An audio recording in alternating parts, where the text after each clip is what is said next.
This week's episode of Bariatric TV is sponsored by Bariatric Advantage, the most complete line of micronutrient replacements specifically designed for the weight loss surgery patient. Help support the show by ordering your Bariatric Advantage products directly from the BTV e-store. Hi, I'm Linda. And I'm Tony. Heck, we're here again, like chin hair. We just keep growing on you. Ew. So, what's up on BTV this week? Another Freak of the Week. Duh! Blood work. It's gotta be done. Is your blogger on the take? And the second half of Katie J's list.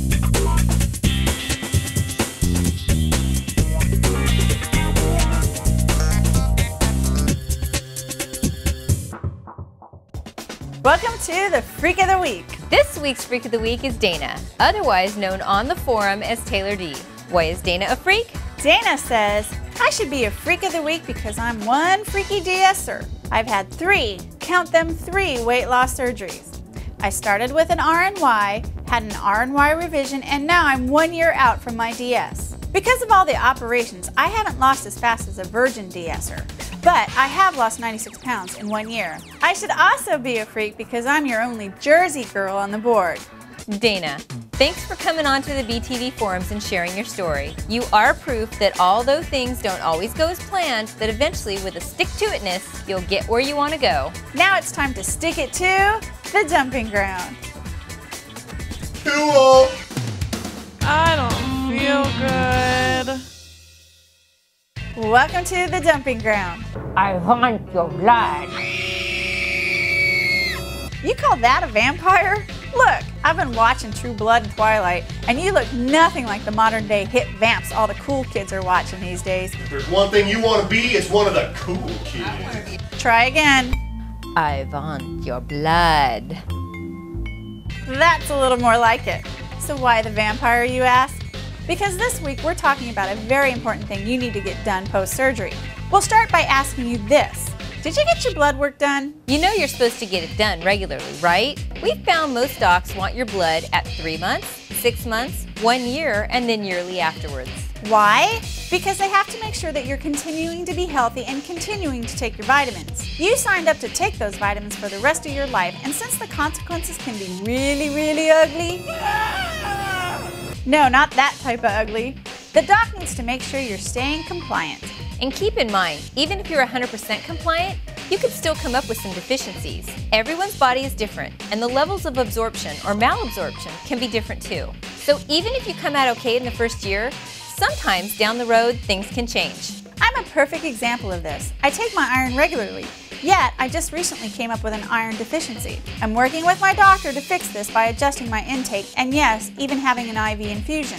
Some of you may think, there's no reason to get my blood work done because I feel fine. Yeah, that attitude could put you in line for some heavy-duty health issues down the road. What type of blood work needs to be done? Of course that's up to your doctor, but most likely what they'll do is what's known as a comprehensive metabolic panel. Some of the things this test looks at, oh, thank you, Tony. Some of the things this test looks at are the levels of lipids, B12, ferritin, iron, magnesium, thiamine, uric acid, vitamin D, and parathyroid hormone. Ha! It wasn't that difficult, now was it? No.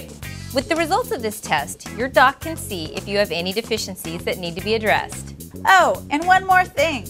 I just Peter Brady'd on you. You definitely did. While you're at it, you may want to ask for a bone density scan. Some surgeries can affect your absorption of calcium, and this test can help to spot those issues. Your first bone density scan will set a baseline that can be measured against in the future. It's normal to have a scan at 1 year post-op, then every other year if it continues to be normal. Now can I have their blood?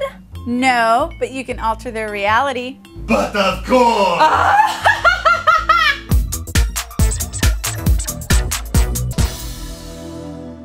Welcome to Altered Reality. Does your favorite blogger recommend products and services with outlandish claims? Folks, what I got here is the most amazing miracle cream you've ever seen. Why, just one drop of this applied to your face and hands and you'll instantly look 20 years younger, lose 35.6 pounds, and become fabulously wealthy inside of 72 hours. And I guarantee it.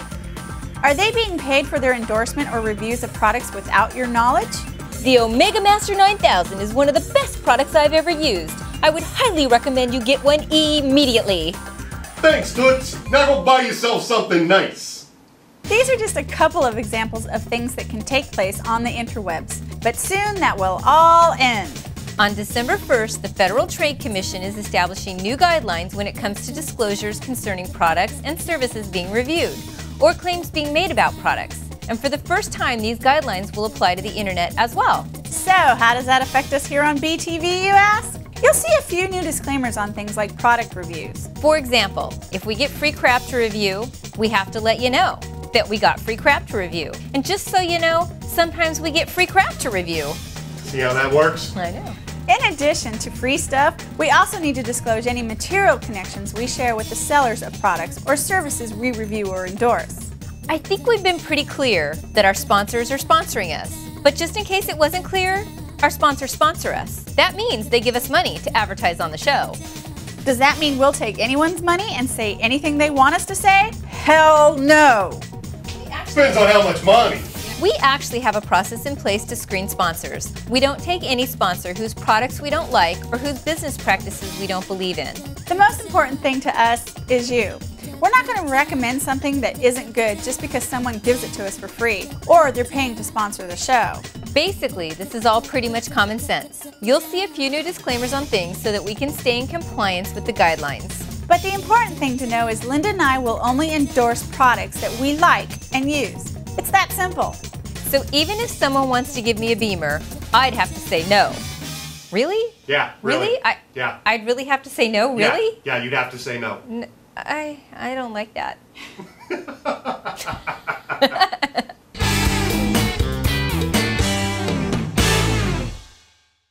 Welcome to the Freak On segment. This week we'll continue with the second half of our list from last week. You remember the one we found in our Bariatric Advantage order?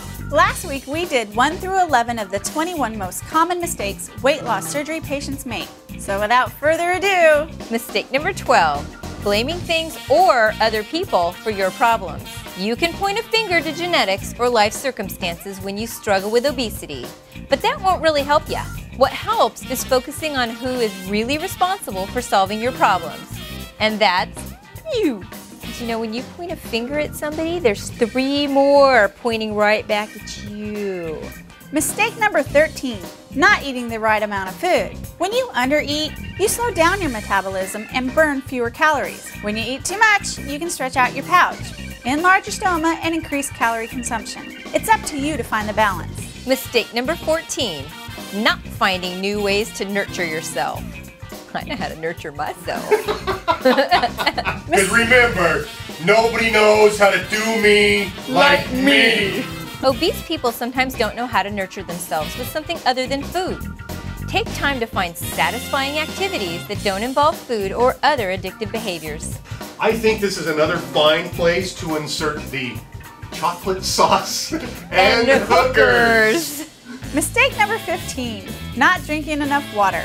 Drinking a minimum of 64 ounces of water per day will help you stay hydrated, flush out your system as you lose weight, and avoid kidney stones. Mistake number 16, ignoring the food-mood weight connection.